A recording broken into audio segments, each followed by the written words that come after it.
The Tip of the Spear, number 88. Welcome back. Today, we'll be looking at the Gospels of Matthew and Mark to see what Jesus thinks about the lack of workers in his harvest. So let's get started. Matthew 9 verses 35 to 38, Mark 6:6b. Jesus went through all the towns and villages, teaching in their synagogues, preaching the gospel of the kingdom, and healing every disease and sickness. When he saw the crowds, he was moved with compassion for them, because they were harassed and helpless, like sheep without a shepherd. Then he said to his disciples, "The harvest is plentiful, but the workers are few. Ask the Lord of the harvest, therefore, to send out workers into his harvest." My thoughts. I have two insights from these passages. First, that the workers are few, and second, Jesus does something about it. Jesus actually uses the same vision cast twice. Once, just before sending the 12 out, Matthew 9:38-10:1-5, and again when he sends the 70 out, Luke 10 verses 1-2.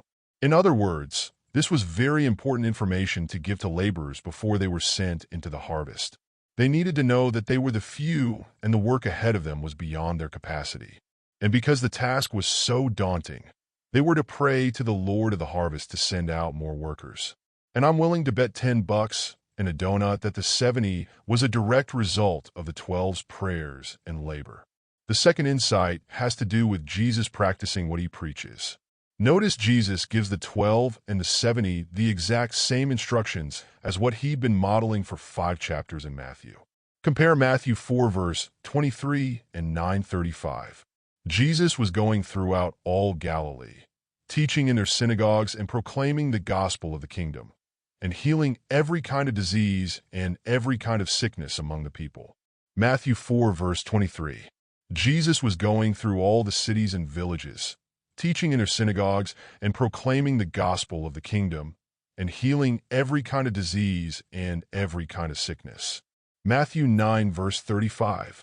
Then, when sending both the 12 and the 70, he tells them to do exactly what he had been modeling for them. Matthew 10 verses 1-7.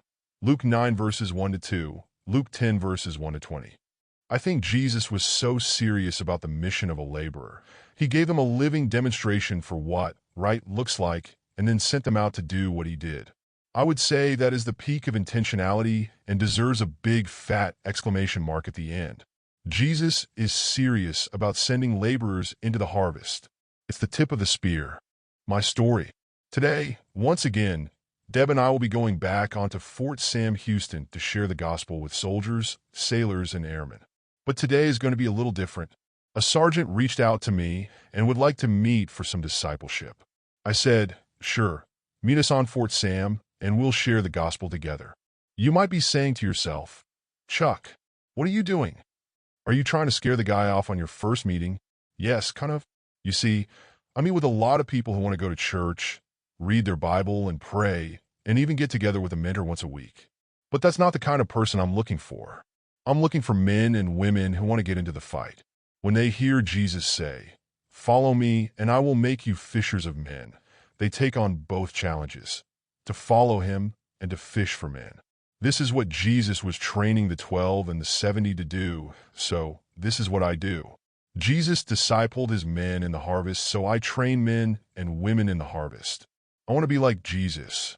I'll let you know how it goes.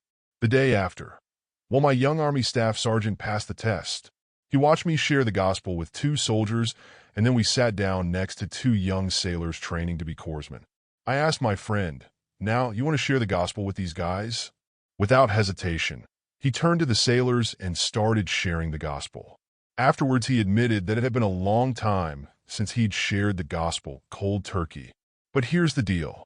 Even though our first meeting was getting together to do evangelism, even though it had been a while since he had witnessed to someone, and even though I threw him in the deep end, he had the courage to be the tip of the spear for Jesus.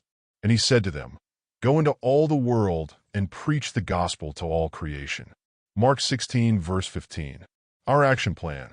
Now we'll look at some ideas to help us as disciple makers help others get into the harvest and be the tip of the spear. Pray for laborers to be sent into the harvest daily. Watch this video and train those you're mentoring to share their 1-minute testimony with the gospel in the middle. Testimony and two kingdoms. Go out with the people you are mentoring and model what it looks like to be a laborer in the harvest. Jesus highlighted the need for more workers in the abundant harvest and took action by training his disciples to spread the message. His example shows us the importance of actively participating in evangelism and mentoring others to do the same.